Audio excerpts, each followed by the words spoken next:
Saudação a todos! Antes de começarmos as nossas reflexões de hoje sobre o Evangelho de Jesus, façamos uma pequena prece.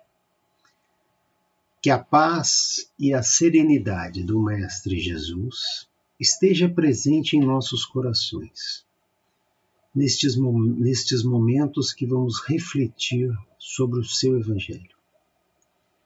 Que estes ensinamentos sejam conhecidos, compreendidos, assimilados, mas principalmente que cada um de nós consiga aplicar esses ensinamentos no seu dia a dia. Que tenhamos o amparo da espiritualidade para que tudo possa ser entendido de maneira adequada para o nosso aprimoramento moral. Que nossa perseverança no entendimento das palavras de Jesus e sua aplicação nos traga serenidade, principalmente diante das dificuldades. Que nós tenhamos consolo nas perdas e tenhamos sempre paz. Graças a Deus. A nossa preleção é feita utilizando o Evangelho segundo o Espiritismo, que foi codificado por Allan Kardec. São as máximas de Jesus, as suas máximas morais, com as explicações dos bons espíritos, muito oportunas, explicando as passagens do Evangelho. Nessa semana, nós concluímos o capítulo 16 do Evangelho segundo o Espiritismo, que tem o título Servir a Deus e a Mamon. Já colocando aqui o entendimento de Mamon, é um termo derivado da Bíblia, usado para descrever riquezas materiais, ou cobiça. Então, vamos servir a Deus ou vamos servir a riqueza ou a cobiça em relação às coisas materiais. Tratamos hoje de nossas riquezas. Quais são as nossas riquezas? E para isso nós utilizamos duas parábolas de Jesus, que nos remetem para essas reflexões sobre a importância que damos para as riquezas materiais. Entendendo também que temos outras riquezas que nós podemos compartilhar com os nossos irmãos. A pergunta que podemos nos fazer é como estamos usando as nossas riquezas e quanto poderíamos estar usando isto em favor do próximo. Certamente estamos usando em nosso favor, com as devidas considerações de não ter ganância, mas como é que isso está ajudando o próximo? E, finalmente, quais são essas riquezas que nós temos? De imediato, vem sempre a expressão esmola. Essa expressão é sempre utilizada no Evangelho. E essa palavra, que pode significar também um ato de ajudar, ela, em função do seu tempo lá de Jesus, ela era usada certamente para as necessidades materiais, porque o povo vivia em muita miséria. Atualmente já temos em muitas partes uma melhora material e vamos em direção a outras riquezas, aquelas riquezas espirituais. Podemos dizer que já passamos em muitos casos da esmola material para essa ajuda espiritual. Então, essas riquezas que cada um de nós tem para oferecer aos nossos irmãos. Vejamos aqui a primeira parábola, que está lá em Lucas, capítulo 16, 19 a 31. Essa parábola fala de um homem rico, e esse homem rico, ele fazia as suas alimentações, quando ele tinha na sua porta um mendigo chamado Lázaro. E essas duas pessoas faleceram. E aí a parábola mostra qual foi o destino de cada um deles. né, daquele que era rico e tinha lá seus banquetes, e de Lázaro, que se contentava com as migalhas. Diz a parábola que o mendigo foi para junto de Deus e o rico foi para o inferno. Essas palavras fortes, né, inferno, usadas de forma recorrente aí no Evangelho, ela tem que ser tratada de uma maneira um pouco mais com um pouco mais de entendimento do que de fato significa isso. Porque essa reflexão sobre o céu e sobre o inferno, né, são, na verdade, alegorias usadas por Jesus, né, no seu Evangelho. Nós sabemos que não existe um céu separado, um inferno separado, demônios, anjos. Não. São todos espíritos, né? Tem espíritos bons, tem espíritos não tão bons, tem espíritos que dão bons conselhos, tem espíritos que não dão bons conselhos. Então nós estamos falando da vida espiritual.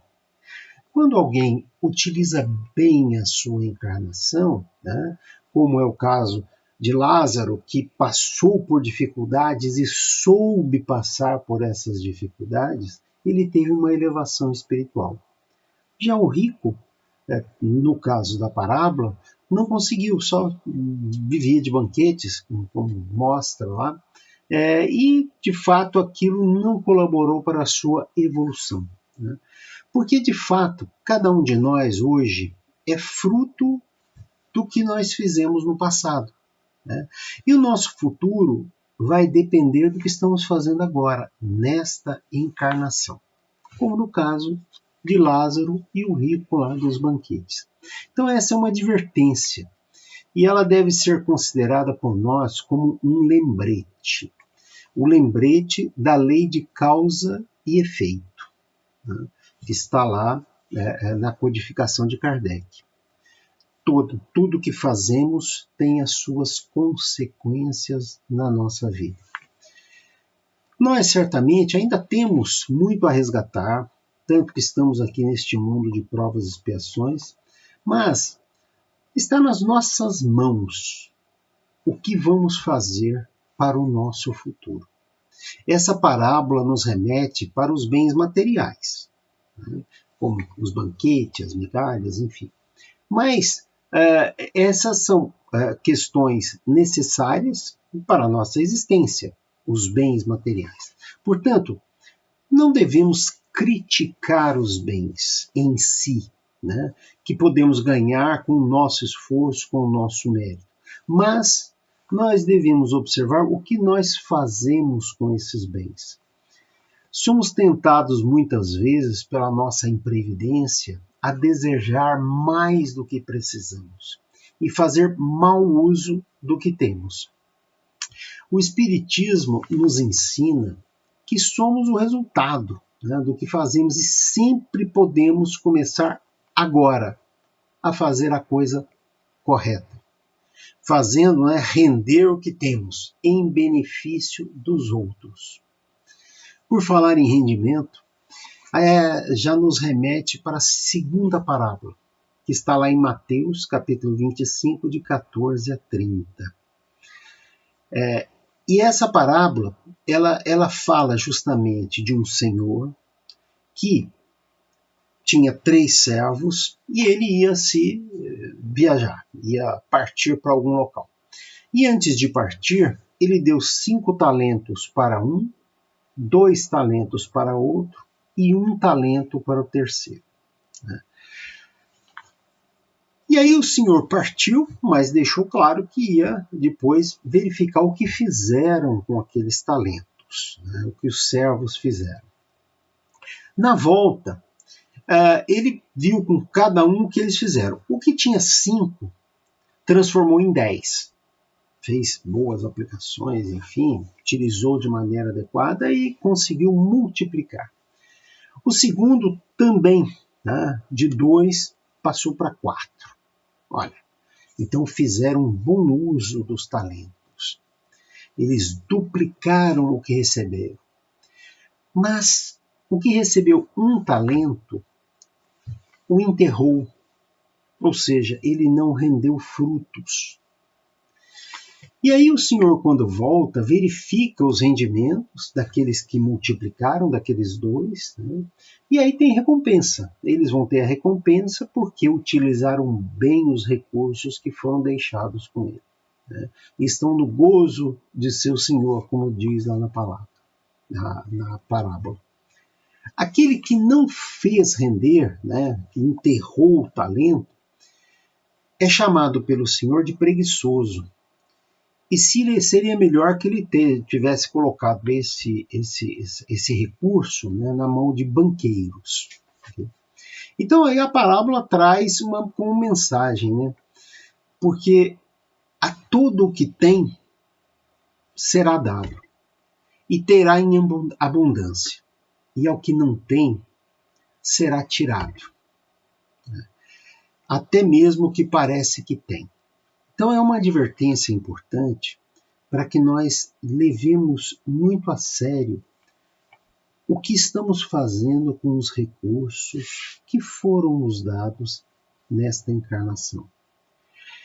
E nessa parábola, né, ela usa essa expressão talento. E essa expressão é muito interessante, que significava recursos financeiros, mas podemos trazer para agora e dizer dos nossos talentos mesmo, né, daquilo que nós temos capacidade de criar para ajudar o próximo.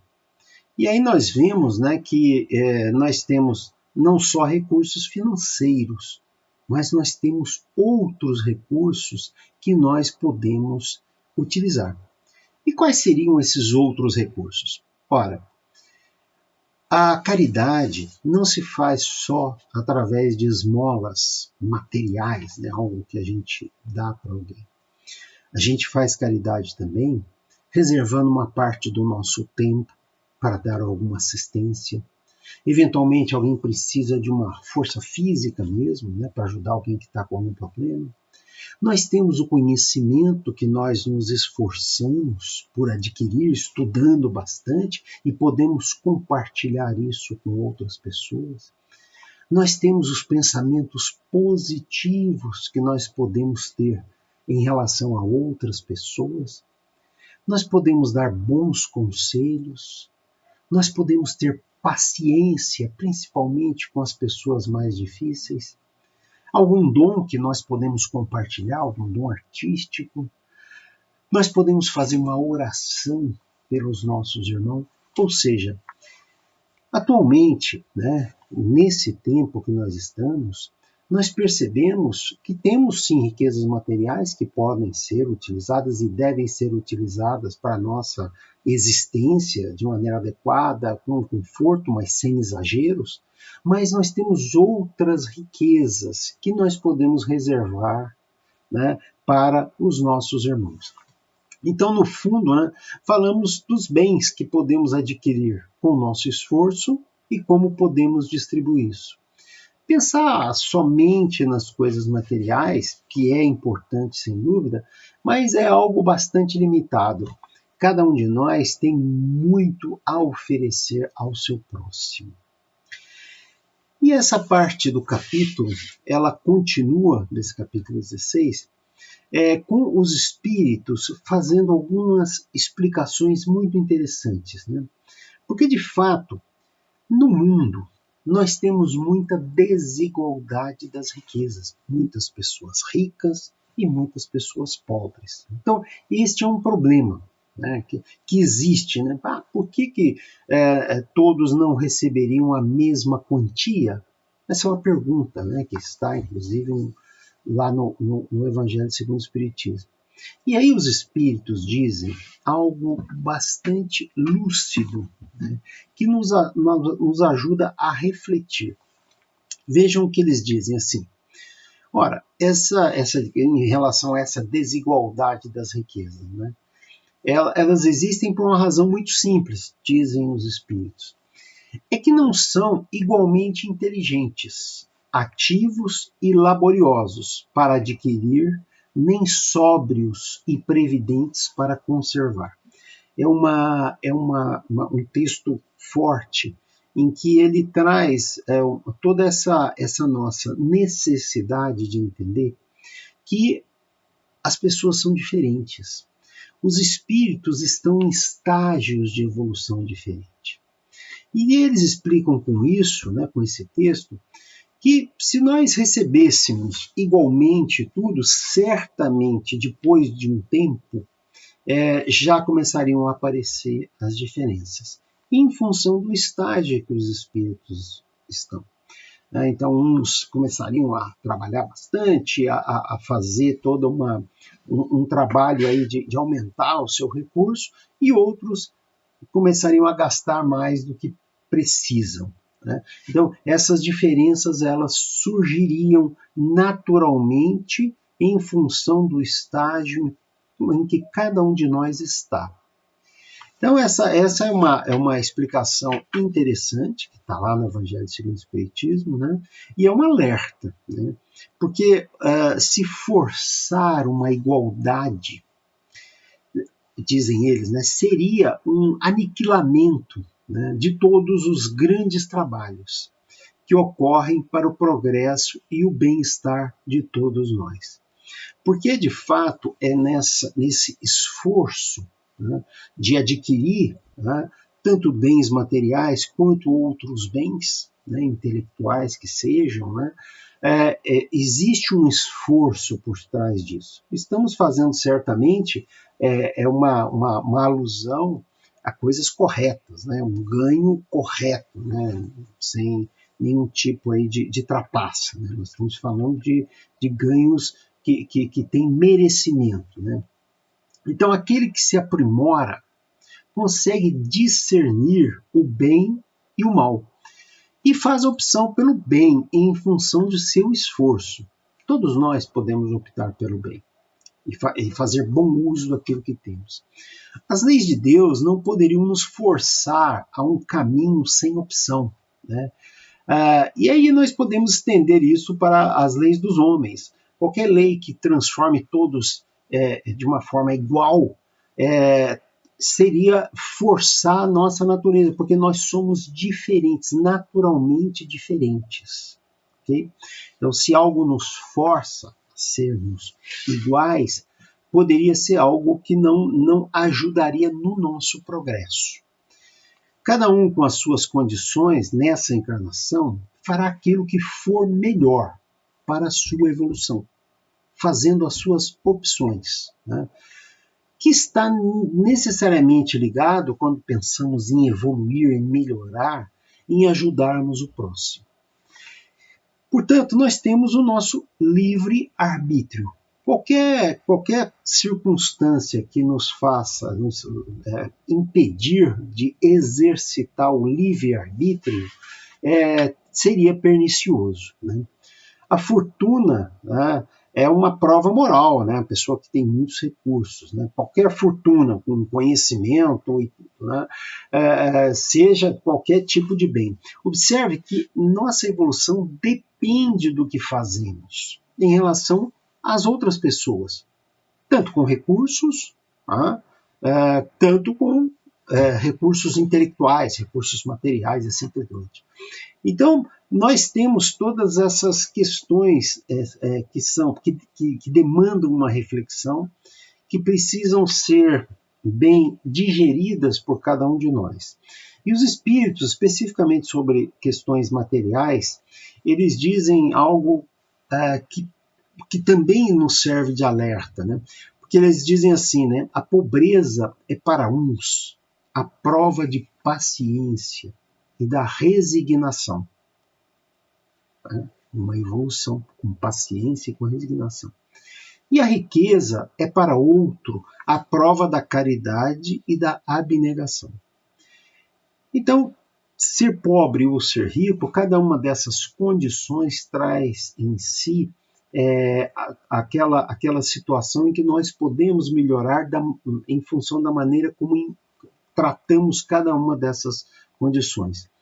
E aí é triste, certamente, ver aqueles que nutrem, né, uma paixão desenfreada em relação aos bens materiais. E mesmo aqueles que inflam o seu ego em função daquilo que sabem, né? Daqueles que representam, de poder ou qualquer coisa do tipo. Né? Então a fonte do mal está sempre no egoísmo e no orgulho e na ganância. A lei a ser seguida por cada um de nós, né, deve ser a lei de amor, com a caridade. Enxergar na ajuda ao outro como uma necessidade para a nossa evolução. E aí um espírito muito lúcido, né, se denominando Pascal, lá no Evangelho segundo o Espiritismo, diz o seguinte: o homem não possui como seu senão aquilo que pode levar desse mundo. Os bens materiais são de uso local, aqui e agora, né? E de forma prudente, pois sabemos que é uma alavanca para a nossa melhora. E tudo será deixado aqui, tudo que é material. Não temos uma posse real de nada que não podemos efetivamente levar quando desencarnarmos. Né? E aí, né, nada do uso do corpo e tudo que se refere ao uso da alma é o que importa. Né? A inteligência, os conhecimentos e principalmente as qualidades morais. A verdadeira riqueza é melhorarmos a nossa alma, né? Usando essas riquezas para melhorar a nossa alma, sendo uma riqueza útil, né? Existe lá um comentário sobre alguém que vai para um país distante. O que você levaria se você fosse para um país distante? O que você levaria? Ora, você tem que estudar e entender se lá é frio, se lá é quente, se lá o tipo de recurso que tem lá. Você tem que entender para onde você vai. E o que nós fazemos nessas reflexões, usando o Evangelho e os esclarecimentos dos bons espíritos, é justamente entender este outro mundo que nós vamos, que é o mundo espiritual. Ter atenção em que condições nós podemos ajudar os nossos irmãos, empregando de forma adequada as nossas riquezas. E aí, os espíritos tratam ainda de uma coisa mais delicada ainda, né? Que é a missão, eles colocam lá como missão das grandes fortunas, pela possibilidade de proporcionarem trabalho. Então, aquelas pessoas que têm muitos recursos, eles proporcionam trabalho. Né? E o trabalho desenvolve a inteligência e exalta a dignidade do homem. Todos precisamos trabalhar. E aí, a pessoa que trabalha é sempre satisfeito de poder dizer que ganhou o seu próprio pão. E aí eles dizem que a esmola, muitas vezes, pode humilhar e degradar as pessoas. Então, algumas vezes achamos que estamos colaborando com alguém e aquela pessoa se sente humilhada naquela condição. E aí os espíritos concluem, daí, esmolas você pode dar elas quando necessário, e de fato algumas vezes são necessárias, né? Quando isso é de fato algo que você tem certeza que está ajudando o próximo. Né? Mas o mais importante ou o mais interessante para as outras pessoas seria converter em salário, a fim de que aquele que recebe não tenha do que se envergonhar. Isso está lá no Evangelho segundo o Espiritismo para as nossas reflexões. Então, esses são argumentos, né, que nos tornam muito cientes de ações que não colaboram com o progresso das outras pessoas e passam simplesmente querendo dar uma esmola e virando as costas e deixando aquela pessoa ali. Né? E também nós nos recusando ou não criando oportunidades para ensinar os nossos irmãos. A nossa métrica, né, aquilo que deve nos nortear, deve ser a nossa consciência, balizada certamente com o Evangelho de Jesus, que ensina a lei do amor e ensina a caridade. Né? Sendo assim, meus irmãos, devemos refletir sobre os bens da terra, aqueles que estão emprestados a nós, e aqueles que nós tivemos condições com nossos esforços de adquirir, né? Conhecimento, adquirir paciência, adquirir alguma destreza em alguma profissão que nós podemos ensinar aos nossos irmãos. E aí nós temos essa condição desse aperfeiçoamento moral nosso, para a nossa evolução, e dos nossos irmãos, né?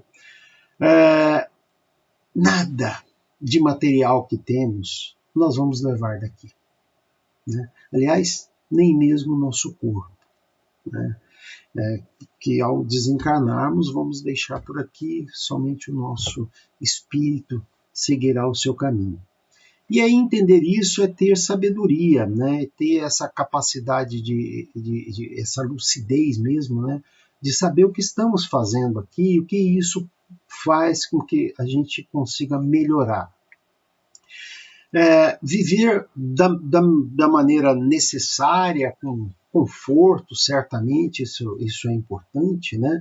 Mas sem ostentação. Né? Ninguém precisa ostentar e ninguém precisa de tanta coisa para ser feliz. Né?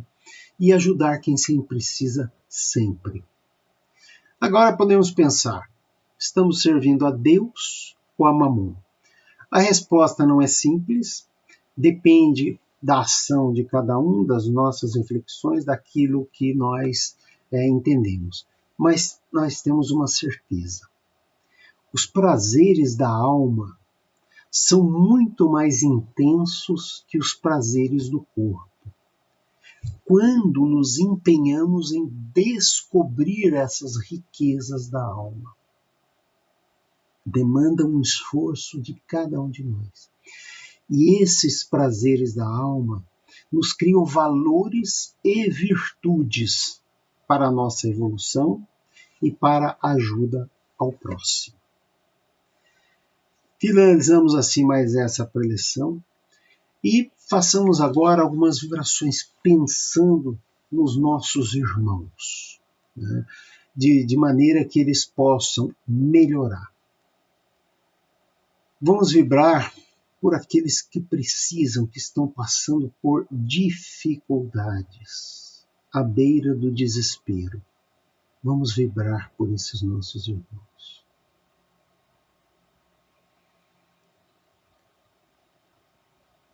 Vamos vibrar pelas pessoas doentes, aquelas pessoas que estão nos hospitais, que elas tenham paciência.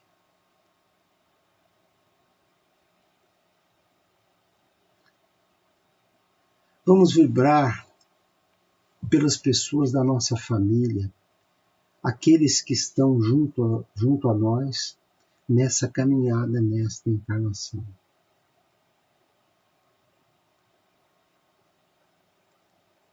Vamos vibrar agora por alguém difícil de lidar.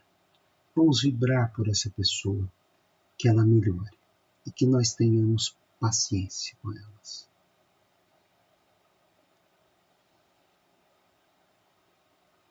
Vamos vibrar também pelo nosso país, que nós trilhemos cada vez dias melhores, com boas decisões.